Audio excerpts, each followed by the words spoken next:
Analicemos la siguiente imagen.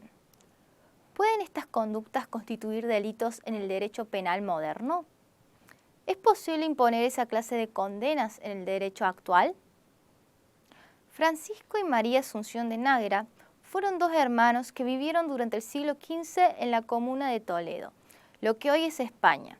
Si bien durante el día se mostraban como hábiles y humildes artesanos, su verdadera forma de vida, de acuerdo a las crónicas de la época, se desarrollaba durante las noches, en las oscuras fondas ubicadas en los márgenes de los caminos reales, donde ambos se prostituían. Luego de 3 años de llevar esa doble vida, resultaron descubiertos y fueron denunciados públicamente por un corregidor de la corona. Fueron detenidos, torturados y llevados ante el Tribunal de la Inquisición ubicado en Toledo, donde se los condenó por los delitos de homosexualidad, sodomía y herejía. Este último de mayor gravedad en cuanto confesaron los hechos, pero defendieron su moralidad negando su valor pecaminoso. Luego de un proceso sumarísimo, se los condenó a mutilaciones, excomunión, confiscación de todos sus bienes y destierro. En el caso propuesto, se advierte un modelo represivo de fuerte contenido ético-religioso que rigió durante un determinado periodo de tiempo y que luce inverosímil a nuestros ojos actuales. Podemos advertir allí que si bien es cierto que en la época no existía un Estado tal como lo conocemos hoy, ni un poder judicial centralizado e independiente, sí había un poder coercitivo que buscaba una uniformidad moral y castigaba cualquier desviación, por más que éste solo se configurase en el ámbito privado o del propio pensamiento de las personas. El caso da cuenta de la criminalización de la prostitución, la homosexualidad, la inmoralidad y también la falta de arrepentimiento ético. Todo lo cual, por supuesto, no constituye delitos en épocas actuales y no podría serlo, en tanto se afectaría principios básicos modernos como el de reserva penal, lesividad, legalidad.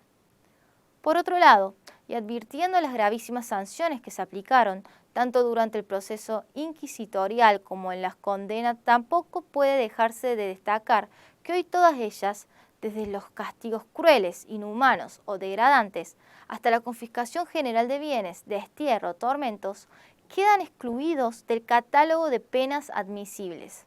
Asimismo, se encuentran prohibidos por nuestra Constitución, dado que sancionan un principio rector de humanidad. El derecho penal del acto ve el delito como una conducta socialmente dañosa porque lesiona o pone en peligro bienes jurídicamente protegidos, mientras que el derecho penal de autor ve el delito como una expresión de un sentimiento jurídico depravado o como una forma de ser del autor. En el derecho penal del acto, la culpabilidad se sustenta en la libertad de elección. Es característica de un Estado liberal donde se procura la seguridad jurídica. En tanto que el derecho penal del autor, la culpabilidad se centra en la peligrosidad. Es propia de los estados autoritarios, donde se procura una uniformidad.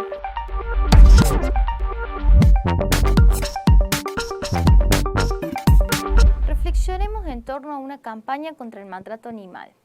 Veremos que existen distintas miradas científicas sobre una misma problemática.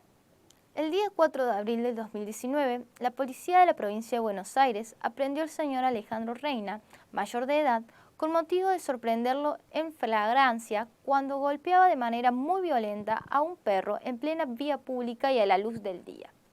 Por ello, Reina fue imputado por maltrato animal de acuerdo a la ley Sarmiento y enviado a prisión.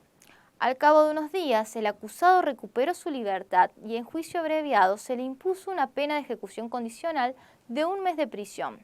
El hecho y la sentencia tuvieron rápida difusión pública y la situación generó una ola de indignación colectiva. Muchas personas mostraron disgusto por la pena tan leve. Algunos especialistas opinaron que la sentencia era correcta en tanto cumplía con las exigencias del tipo penal. La pena impuesta se encuentra dentro de los parámetros fijados, 15 días a 1 año por la ley.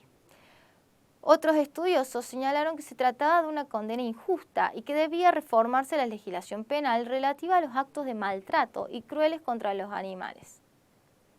A partir de la intervención de diferentes especialistas, o mejor dicho, de la intervención de diferentes disciplinas, podemos darnos cuenta de que el hecho criminal no es un fenómeno exclusivo del derecho penal.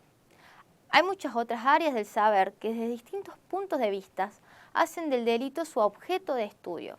Así tenemos a la dogmática penal, a la política criminal, a la criminología, a la criminalística.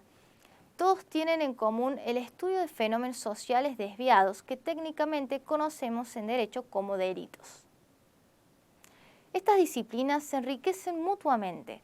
Sus avances, conclusiones o interrogantes planteados pueden ser de suma utilidad para los restantes saberes.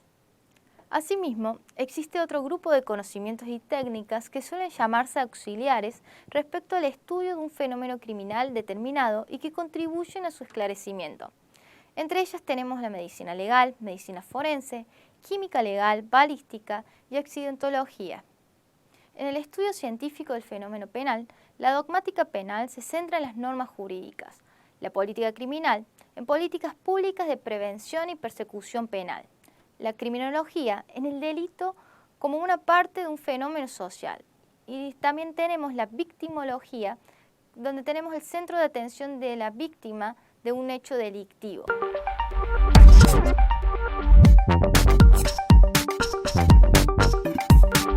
Carolina Loza, de 43 años de edad, resultó imputada por el delito de hurto, luego de ser sorprendida al momento de sustraer un fósforo. Según pudo establecerse en la investigación policial, Carolina aprovechó un descuido de la señora Cristina Gómez, ocasional transeúnte, para tomar del interior de su cartera una cajita de fósforos. Seguidamente, Loza tomó uno de los fósforos y finalmente devolvió la cajita dentro de la misma cartera, sin que la víctima se diera cuenta. Inmediatamente y sin percatarse de que estaba siendo observada, Carolina raspó el fósforo un par de veces contra una pared cercana hasta que logró encenderlo, para luego encender un cigarrillo que previamente había colocado en su boca. Por último, pretendió alejarse del lugar, lo que no pudo hacer debido a la oportuna intervención del personal policial antes mencionado. El artículo 162 del Código Penal establece que será reprimido con prisión de 1 mes a 2 años el que se apodera ilegítimamente de una cosa mueble, total o parcialmente ajena. En el caso propuesto, puede advertirse la existencia de un ilícito penal que en principio su punición sería respetuosa de los principios básicos del derecho penal. Así podemos hacer un análisis desde el principio de legalidad, donde advertiríamos que su tipicidad legal es acorde a lo exigido constitucionalmente. También podremos analizarlo desde el punto de vista del principio de reserva y seguramente no encontraremos ningún obstáculo a la criminalización. Y así podríamos continuar con los demás principios estudiados. Ahora bien, ¿qué sucede si formulamos un juicio desde los principios de lesividad, mínima suficiencia y último ratio? ¿Estiman ustedes que resultaría conveniente y necesaria la persecución penal de un hecho como el narrado? Recordemos respecto al contenido de los principios mencionados. Luego formularemos un juicio de correspondencia con el presente caso.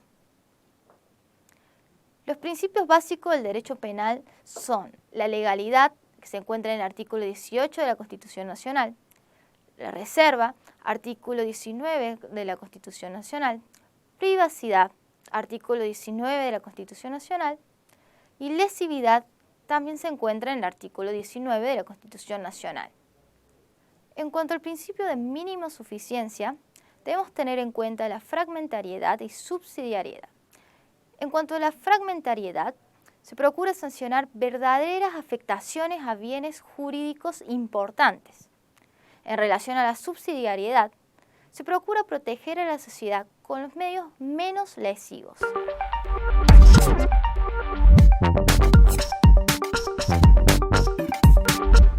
En este bloque debemos tener en cuenta que el Congreso de la Nación sancionó el día 30 de enero del 2021 la Ley 27.610 que reformó el Código Penal. El 5 de enero del 2015, los médicos Jorge Pérez y Joaquín Herrera Bustos fueron imputados por el delito de aborto, luego de que una denuncia anónima alertara a la justicia sobre un hecho ocurrido 2 meses antes en un consultorio ubicado en la esquina de calles de Anfunes y Corrientes. De acuerdo al hecho intimado, Ambos habrían abusado de su ciencia al interrumpir un embarazo de pocas semanas con el consentimiento de la mujer gestante, quien acudió a ellos pidiendo tal intervención y resultado. La causa quedó radicada en la Fiscalía del cuarto turno y quedó a la espera de una resolución definitiva luego de que se incorporara toda la prueba pertinente y se recibiera declaración defensiva de los médicos, quienes negaron el hecho y se abstuvieron de continuar declarando. En el caso planteado se da cuenta de un hecho ocurrido en un determinado momento, el cual fue calificado legalmente de acuerdo a la ley penal vigente de entonces como aborto. Ahora bien, ¿qué sucede si con posterioridad al hecho y de la imputación o incluso de una condena firme se modifica la regulación penal de ese tipo delictivo en particular? ¿Qué ley debería aplicarse? ¿La vigente al momento del hecho o la ley posterior? Como es habitual en el derecho, tenemos que establecer una regla general y luego las excepciones. De esta manera, si nos ubicamos en la validez temporal de la ley penal, tendremos un principio general y dos excepciones. El principio general marca que las leyes penales rigen para el futuro, es decir, que no podrían en principio aplicarse a supuestos de hechos anteriores a la puesta en vigencia. A este justamente debemos relacionarlos con los principios de legalidad y reserva penal visto en este mismo módulo. Si al momento de la comisión de la conducta el hecho no estaba captado por una norma penal, tal acontecimiento debe quedar al margen del derecho penal. Pero, ¿qué sucede si el hecho, como en el caso, ya estaba contenido en una norma penal y luego por una reforma deja de estarlo o pasa a ser objeto de una punición menor? Aquí tenemos que recurrir a las excepciones al principio general. Las excepciones son la retroactividad y la ultraactividad.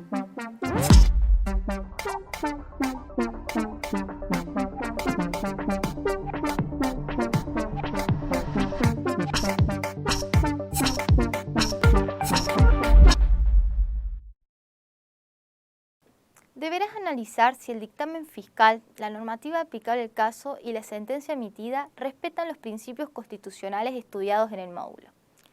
Además, realizar un informe teniendo en cuenta los siguientes puntos.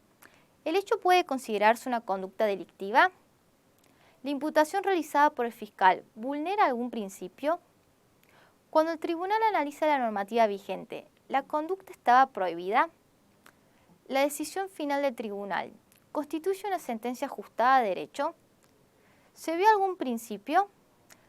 Deberás justificar todas tus respuestas. Aquí te presento algunas claves o tips para el desarrollo de la actividad práctica. En primer lugar, realiza una lectura interpretativa y analítica del caso planteado.